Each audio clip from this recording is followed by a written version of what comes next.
loudly, man. Okay, hang on. Let me adjust this. Man, you need a haircut. I need a haircut, yeah. I really need.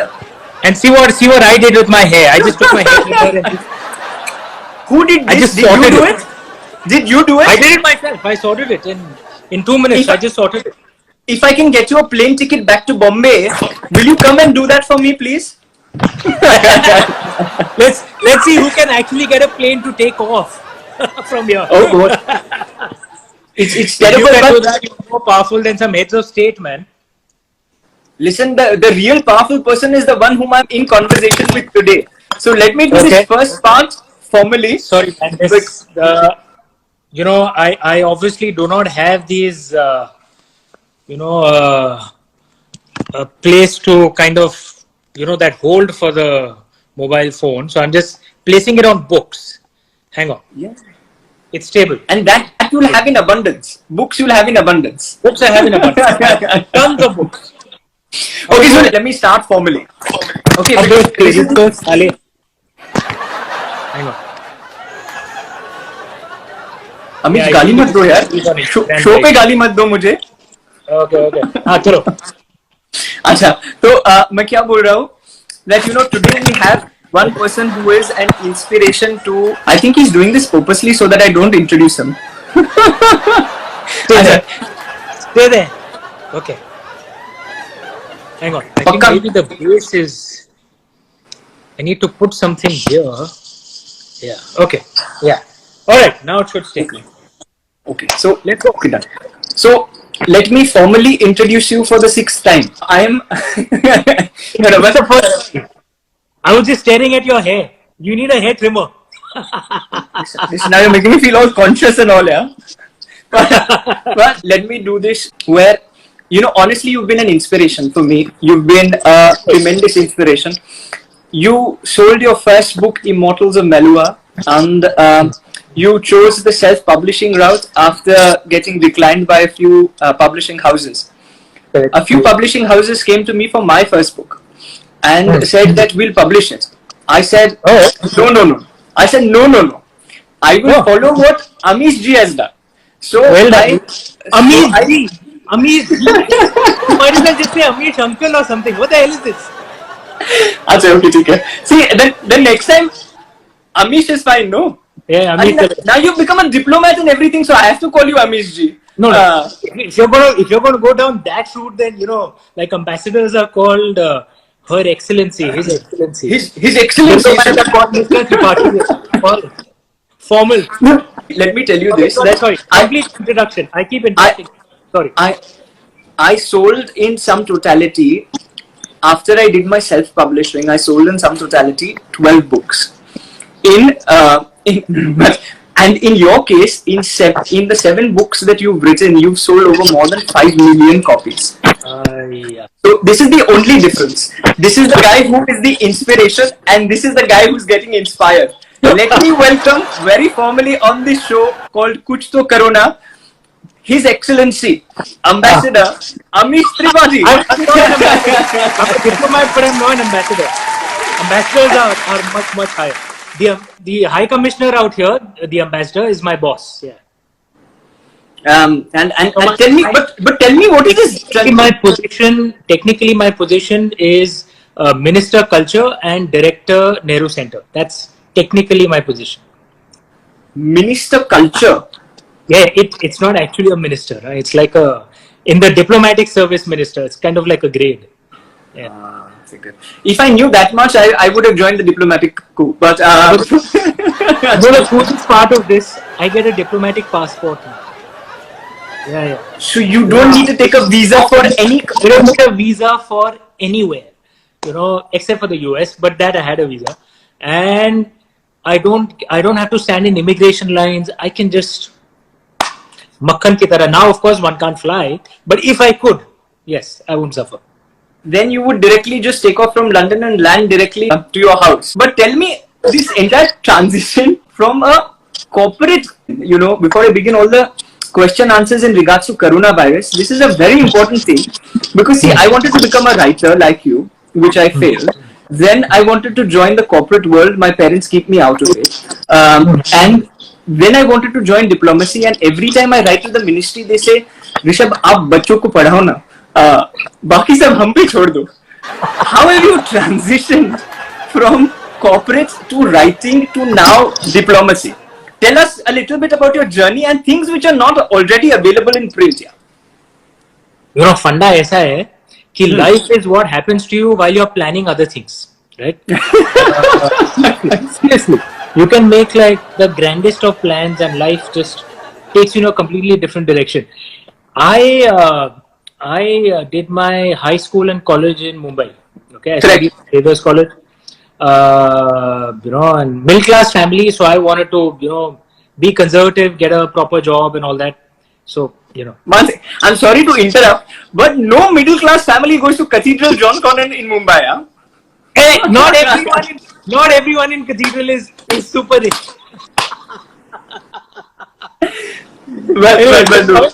Coming back. So I went to IIM Calcutta, did my MBA from there, worked in banking for some 14 years, and I wrote my first 2 books along with my job, and I didn't really think it would go anywhere, man. I was just you know, just pursuing a passion. Yeah, I was just writing for myself. But to my surprise, the books actually took off, and after the second book, I realized, okay, I can make a career out of this. Yeah. So because I mean, by that time, my royalty check had become more than the salary. So so then you said, job chhod do. Boss ko bola chhod diya. Yeah, no, but I was very practical. I always tell everyone, never burn bridges. You never know when you need someone. So I didn't go and kick my boss ki bhar mein ja sale main ja raha hu. You know, I actually left on very good terms with my boss. I gave a long notice period. I still have good relations with him. I told him also that, boss, if things go south, I'll come back. Yeah, if my book stops selling. So you've only taken off north. So there is you've only taken off north. So there is Lord Shiva's blessings. So then, yeah. So I've written some 7 books till now, and then I was contacted, you know, sometime back, maybe a year and a half back, that there's this role, do you want to consider it? And sounded very interesting, yeah. And you know that I'm deeply passionate about Indian culture. Correct. I genuinely think you know, the world can learn a lot from our culture. I genuinely believe that. Not just because I'm not just saying that because I'm Indian or you're Indian. I think traditional Indian culture is that can give you that rare combination of traditions and liberalism. Correct. In most cultures, you have to pick one of them. You can't have both. Correct. You either become traditional and conservative and khadus, or you become liberal and atomized and lonely, and you know. So, if you can get a combination of both, that you have the best of traditions, you know, that you are rooted, you have a sense of community, of family, but you are also liberal, respect for LGBT rights, respect for women's rights. It's the best combination, right? And ancient Indian culture can actually give that. And that's what I love talking about. And this role kind of gives me that opportunity because this is India's most prominent cultural center across the world. You know, it's London. The most prestigious. It is the most prestigious center. It is the biggest. I applied for the job of watchman, but they rejected it. Sorry? I applied for the job of watchman, but they rejected it. Yeah. But no, अभी मैं हूँ ना यहाँ पे apply कर ले. पक्का ना? अभी आप रिजेक्ट नहीं करोगे ना? Okay, done. अभी तो मैंने बॉडी भी बिल्ड की है, देखो. Like, can you see the muscles? Ooh, yeah. Where's the body in building? No, that is better. You only need to cut your hair, dude. You'll need to cut your hair. I'll cut you. I'll trim it properly and I'll speak in proper prim English and I will come there and I will speak in Hindi and English properly. And आप मुझे job दिलवा दो. But tell me this. How is your life in times of coronavirus out there? How's your daily routine? What's going on? Yeah, I'm stuck alone out here, right? I'm stuck by myself in this flat in this cold, unfamiliar city. Yeah, it's. I used to always think of myself as a bit of a loner. You know that I don't really need that many people, but I realized no, man. I mean, there's a difference between a loner and a monk. Okay, a monk is someone who actually needs no one, can be completely by himself. A loner only means that look, we have a tighter social circle. We may not have tons of friends, but we Right, need our correct. family, at least our close friends around. I am completely alone out here. I'm going like, So you basically cannot be a monk. Basically, you can't sell your Ferrari. You need the Ferrari. But so tell me one thing: if you were in an apartment by yourself, but you were working on behalf of the government, so I hope they're taking care of you. And dal chawal roti to har roz milti yeah, rahegi. and things are there. I live in a, the government gives me a flat out here, so I'm staying in Mayfair. It's a well organized flat. There is building next door. There are some neighbors. I mean, so but yeah, but like net though I am by myself. So खाने वाने के वांदे नहीं है. खाना बनाता कौन है? आप बनाते हो खाना? There is a service staff for the entire building. तो बस तो आपकी problems first world problems है. I think from the cathedral Saint Xavier's days.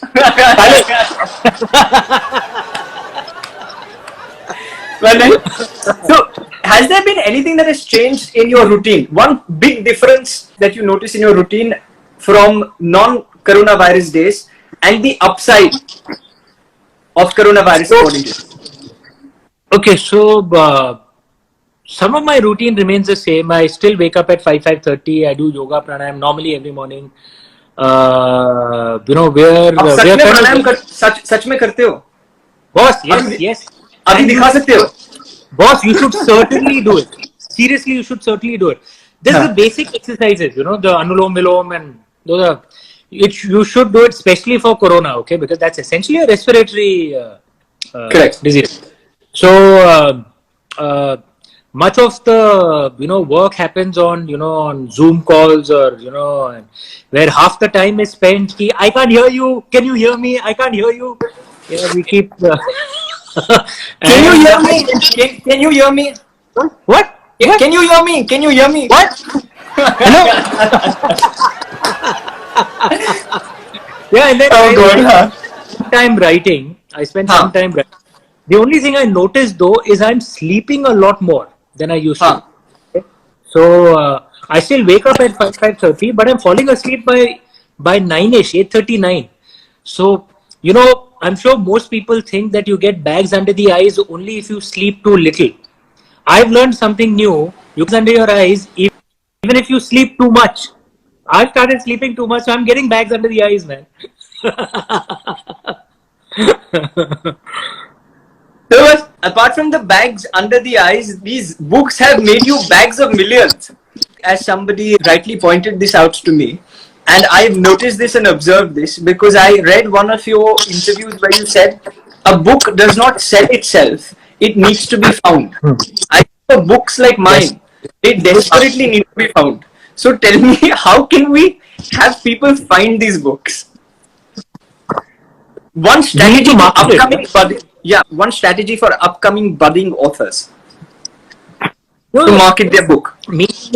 There is no standard strategy that can work, and each book needs its own method of marketing. Like first, you have to in marketing, you have to answer 3 questions simply. First, that my target audience, define that. Who's my target reader? Okay, define that first. Secondly, what is the message I need to give to her or her? That why should they pick up my book? Third, how do I deliver that message? Okay, so you have to define this clearly in your mind. Once you answer these questions for your books, then you can make marketing plans. So, if you're one of the wisest things I'd learned in my marketing class in IIM Calcutta is focus means what are you willing to sacrifice?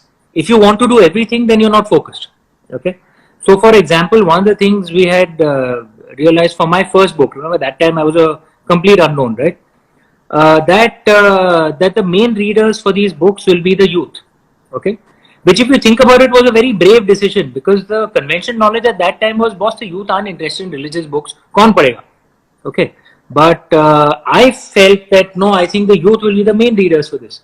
So that decided the title, the cover design, how we marketed it, where all we did the marketing, YouTube, things like that. So you have to have that clarity about your book and then make a marketing plan. You can't just do standard stuff कि यार poster बना दो, एक wine and cheese event बना दो, कर दो.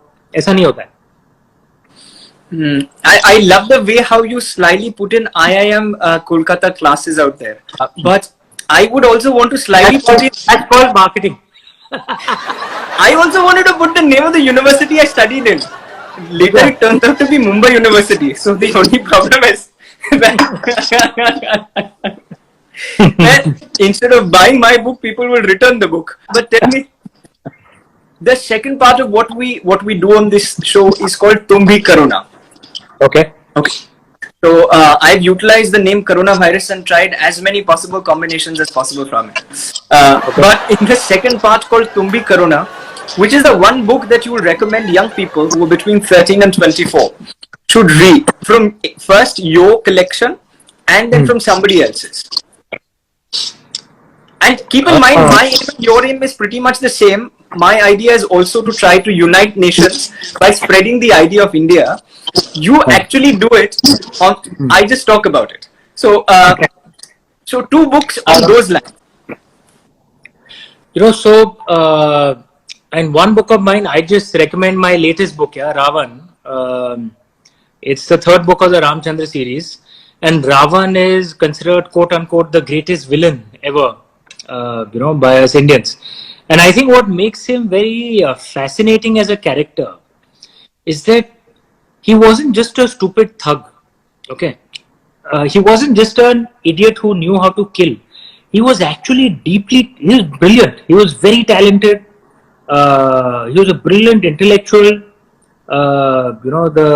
The trailer film for my first book, Immortals of Melua, the Sanskrit chants at the back, in the background, in the music.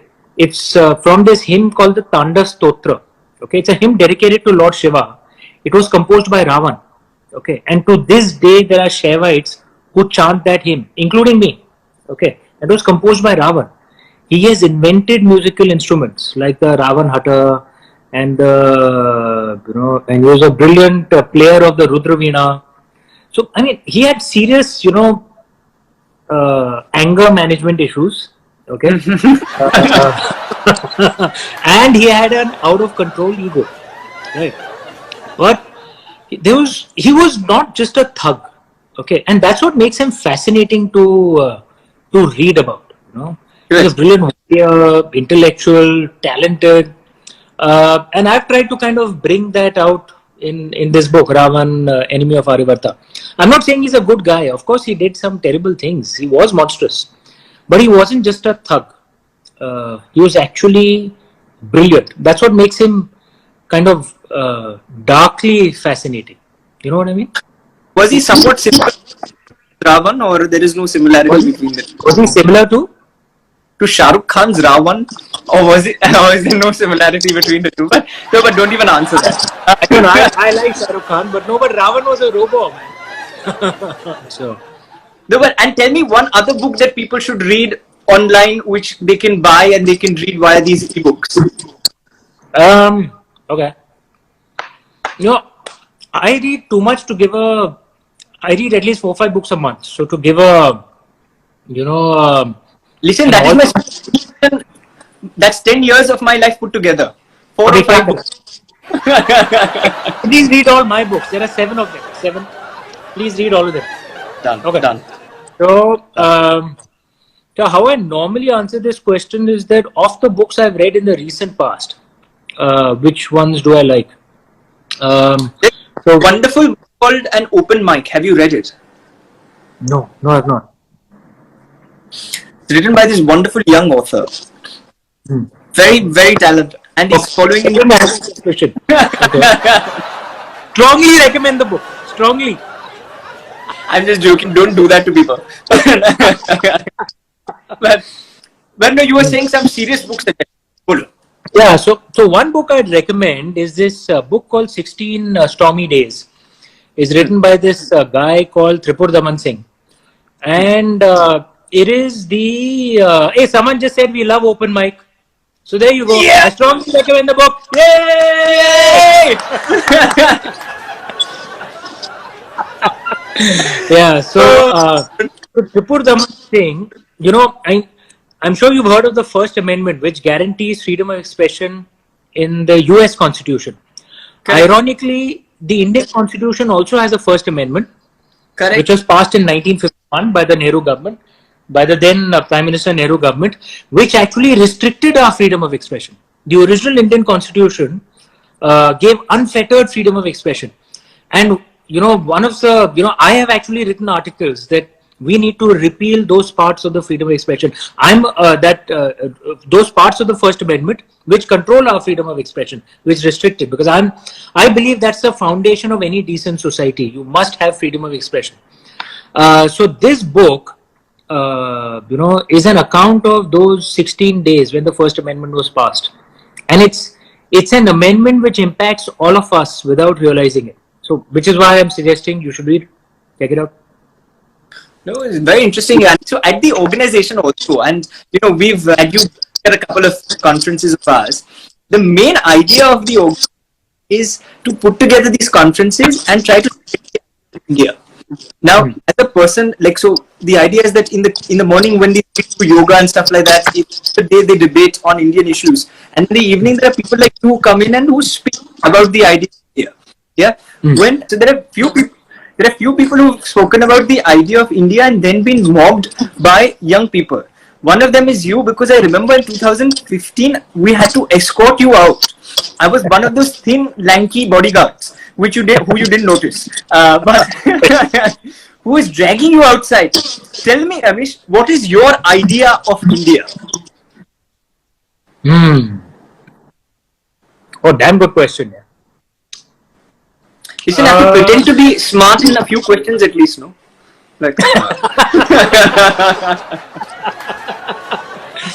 There's this wonderful line that is there in the Rig Veda, which is the most ancient scripture for all of us Indians.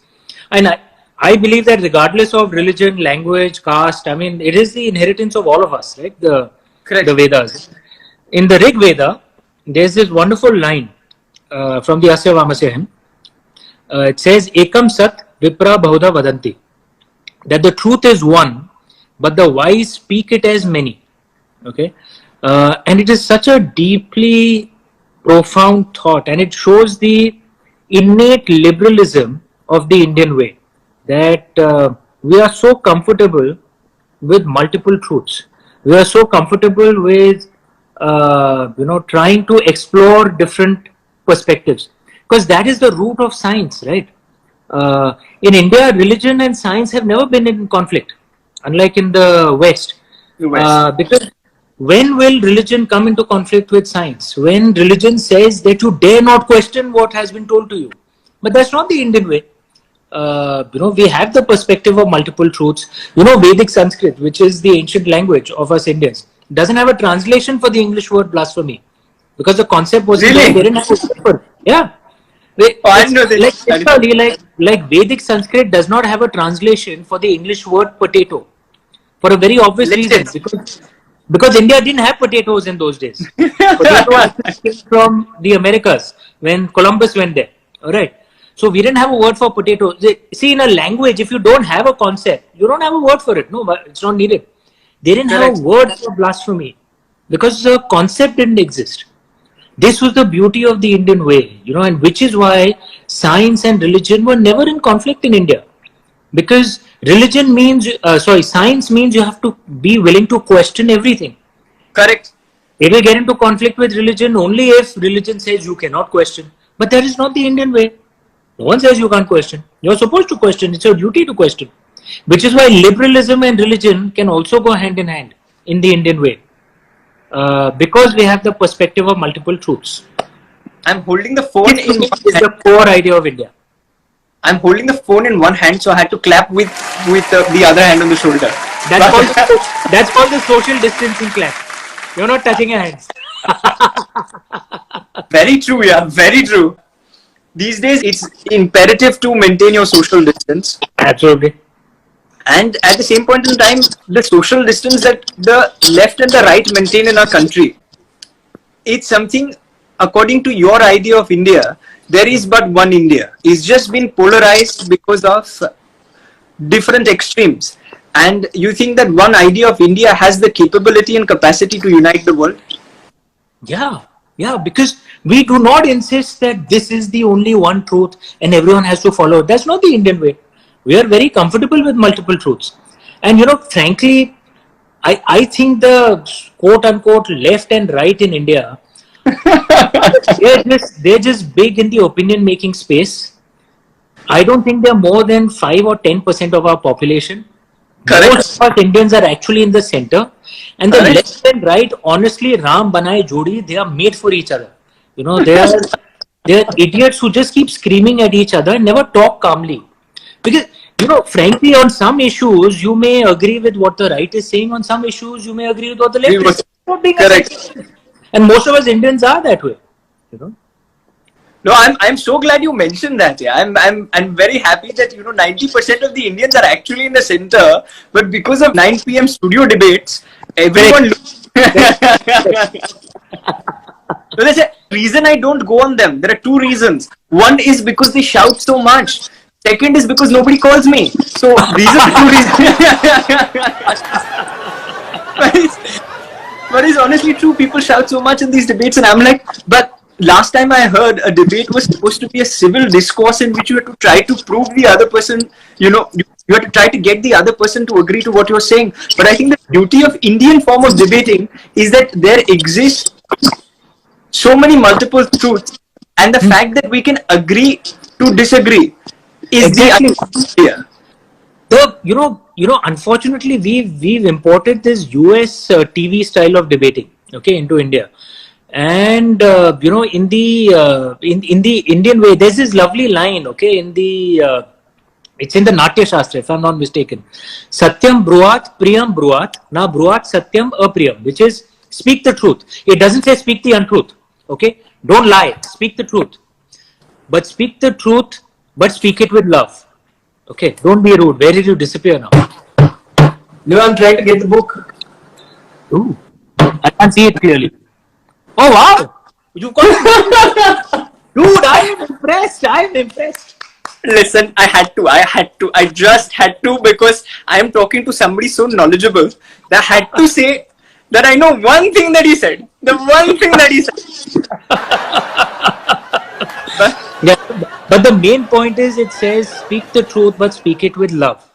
And if you can't, which means essentially what are our ancestors trying to tell us? Have manners, yeah. You'll be surprised how much you can get the other guy to hear if you just speak with manners. You don't have to be rude, man. It's not that you don't speak your mind. Of course, speak your mind. Yeah?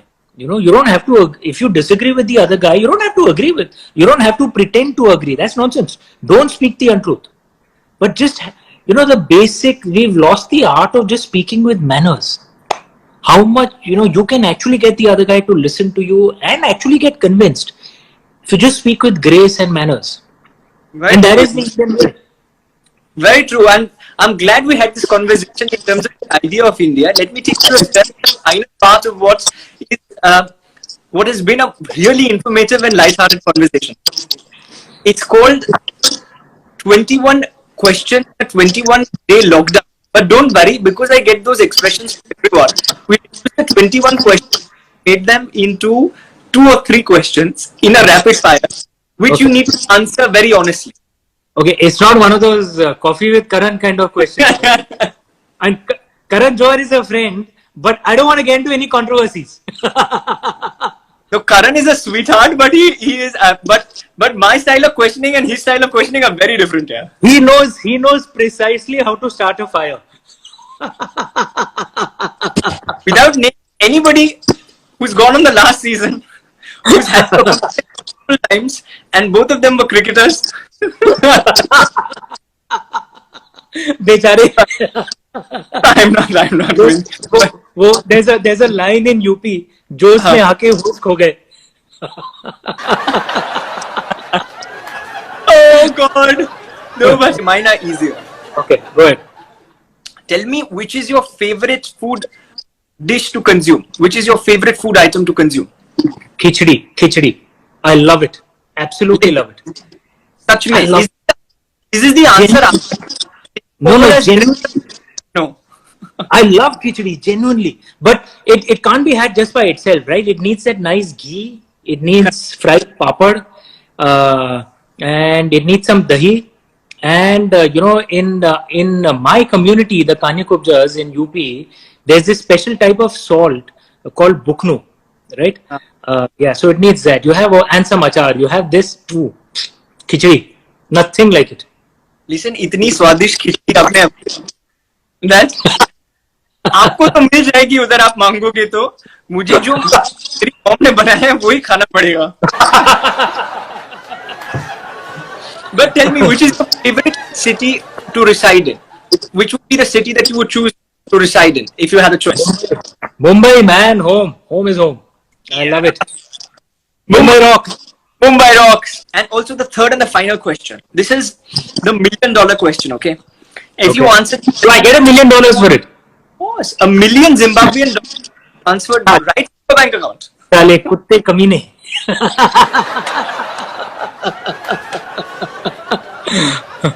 Sorry, go ahead. If you had to join politics, this is a very important one because the nation really wants. And I want to know personally as well because quite honestly, he was a very affable guy who really talks a lot of sense. So books make so much more sense and you're a public figure that people look up to. So many young people who ask you this question.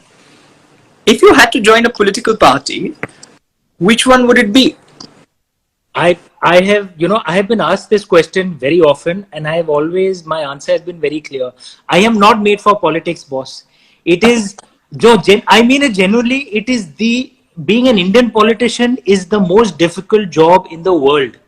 We are a damn complex country, man. We are not an easy country. We Indians, we like to think we are easy to manage. We are very, very difficult to manage. Okay. Try getting a consensus in a room of just 20 Indians, yeah, you'll go crazy. And we have 1.3 billion of us. We are endless rebels. We are not compliant people. हमको कानून तोड़ने में मजा आता है. Even if there's no logic, we'll still break the law.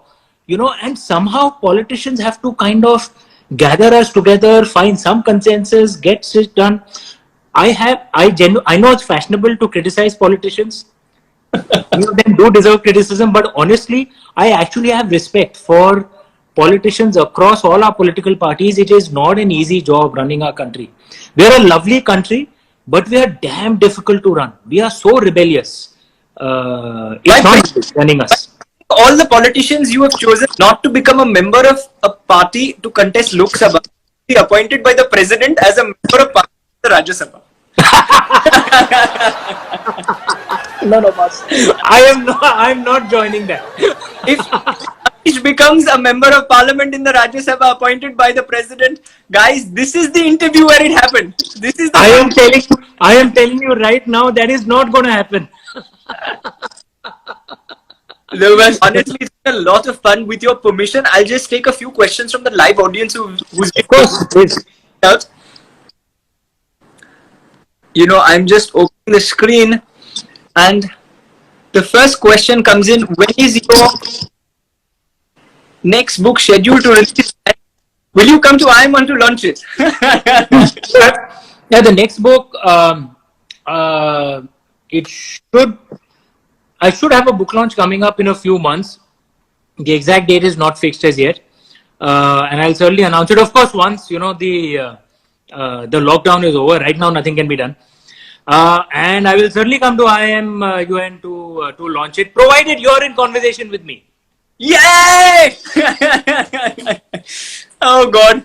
Listen, because of what you just said, my base price for hosting shows has gone from 1 rupee to one Zimbabwean dollar. You do realize that was a deflation, right? I was just trying to pass smart comments, that's it. But tell me, what are your views on this book, which has now become actually like an entire world by itself, Harry Potter? No, I think it's brilliant, man. I mean, it's, I in a way, I write fiction, which is a combination of, historical, fantasy, etc. And where, there's like a parallel universe, which I enter. And I write, and there's, one sees a lot more and edits that down and puts that in a book.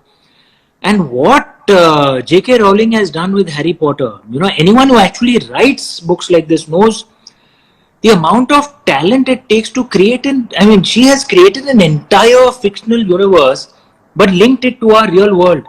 And she has talent beyond imagination, man. At some levels, any author, not jealous of her sales, but jealous of her sheer talent, man. Like, I wish I had that much talent. Seriously, brilliant woman. And I thought just triumph of imagination, Harry Potter. Seriously.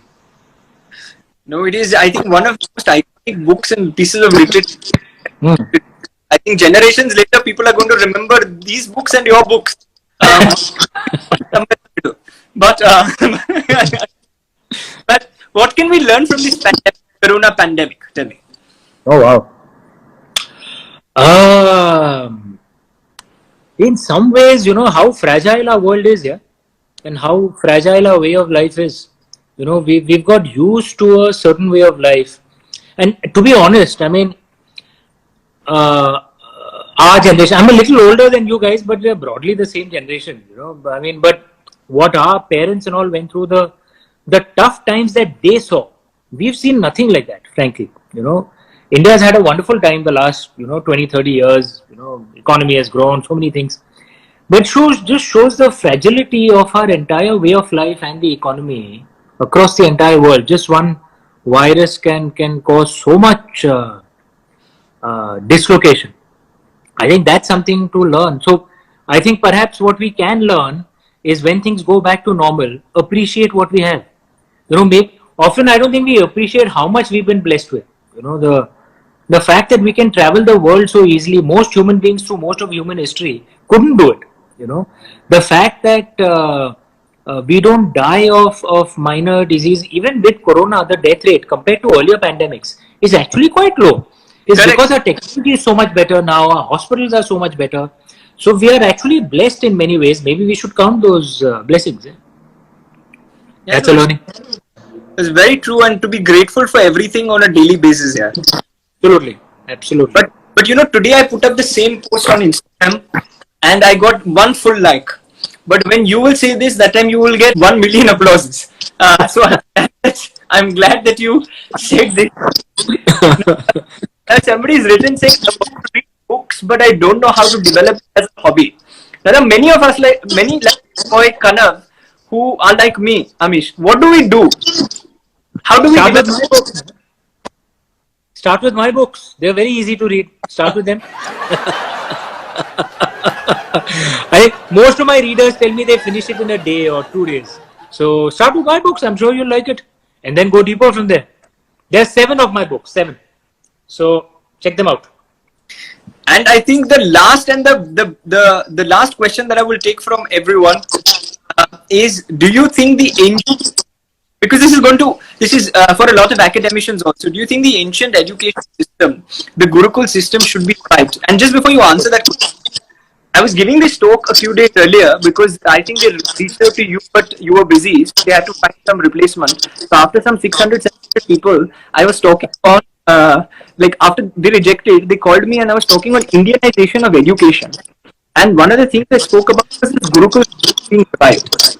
How important it is, yeah, because we've forgotten the Gurukul system completely in so many places. I couldn't agree more with you. One of the problems with our present education system is, we don't create a wholesome person. It's either focused only on the right brain or only on the left brain, right? Correct. So you either get the science, hard, logical, rational education, or you get the humanities, philosophical education. And both of them are actually not good if you're doing only that, because you create an incomplete person, right? Whereas the Gurukul system was not built that way. The Gurukul system, the entire education system, was to try and find harmony between the left and the right brain. So let me give you an example. So the text that was used to teach mathematics in our ancient Gurukul system, right up till the 18th century, when the British conquered and destroyed our Gurukul system, the text that was used to teach was this text called Leelavati, written by Bhaskaracharya. And have you heard of it? I have heard of it. Yeah, so Bhaskaracharya wrote that text. I mean, it's called Leelavati because his daughter's name was Leelavati, and apparently he'd written the textbook for her. It was written, whatever, 1200 years ago. But he wrote it in the form of Sanskrit poetry, right? So you read it and you appreciate beautiful Sanskrit poetry, and without realizing it, you also learn a theorem. Now that is how education should be done. It should be left brain and right brain combined. Develop a love for the arts within you as well, but also teach you the hard subjects of maths, science. These days, you have this silly thing that you can stop studying maths after the 8th standard. That makes no sense, boss. It is a critical subject. You have to study it properly, right? But that doesn't mean that you don't teach the arts, that you don't teach philosophies. Philosophies is something everyone should learn, and this is the way our Gurukul system was. The other thing, of course, is to Indianize our education system. Our education system, is basically is designed in a way कि कुछ भी करके हमको अंग्रेज बना दो बस. Just cut us off from our roots. They don't teach anything. They don't teach yoga. Ramayana, Mahabharata should be taught. I mean, it's a part of the heritage of everyone, right? Correct. They have to Indianize our education system, and people keep blaming the British for it, which I think is the stupidest thing to do. They've been gone for 70 years. We've been running our own country for 70 years. We can't keep freaking blaming the British forever. They're gone, boss. It's in our hands now. Change it, man. Indianize our education system. The Queen of England is not going to come and, protest at Pragati Maidan if we, decolonize our education system and Indianize it. Okay? It's in our hands. Freaking do it. No, and fortunately or unfortunately, unfortunately, both Prince Charles and Boris Johnson are always busy. So I don't think there is any. I pray they get well soon, but I don't think the British have anything to do with India anymore. So I don't think there's a reason for us Indians to blame the British. There is, and that is frankly, it is just an excuse right now. Just blaming it on the British. They've been gone for 70 years. We need to stop these silly excuses. It's in our own hands. No one is stopping us from Indianizing. I mean, our medical, if we are teaching medicine, we should be teaching our own medical tech, Shusho, Charak, in every way, in all our techs. You see, our architecture teaching is so westernized. Have you noticed? I've spoken of this many times. Have you noticed that in India, all our buildings have these, we build these glass wall buildings, which makes a lot of sense in London, in Western Europe, because there is no sun out here. So you need a glass wall building so that it heats up inside, so you don't spend on heating bills. But in India, you have sun all the freaking time. When you build a glass wall building, what you're in effect building is a giant microwave oven. So obviously it is very hot. So then you have to blast the AC from the inside. I used to work in a bank which had a glass wall building. And Salah, on one side, I had a cabin with the glass wall. So sun would be baking me from this side and the AC would be freezing me from this side. Just because, and so there is a real world impact of our westernized education system. Because everyone just wants, kisi bhi tarah Salah Angrez ban jao. We should, our architecture, studies should be teaching our own techniques. What makes sense in our climate. Correct. No, and I'm glad. So the idea is to make it more Indian, and I'm glad on that note. I am going to tell you this last thing, and then we'll conclude. Is that like how we've been brainwashed in being westernized, and we have the sun on one side and we have the AC on the other. We have the right on one side and we have the left on the other. We have all of these extremes, but in these extremes, there are few people like you who always make a lot of sense. Quite honestly, it has been a pleasure. I have had people with millions and billions of followers on this, and honestly, let me tell you, if there is one person who made these billions of people and sense into them from all the conversations I've had, is this person who I'm in conversation with today. Utmost respect for what you've done and what you're going to do. You are going to give a huge shout out to IMUN every time you release a book. 100%.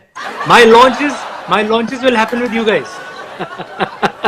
But thanks so much, Amish. You spent a lot of time with us, and thank you for doing this. Very, very grateful on behalf of and all these wonderful people who've been watching.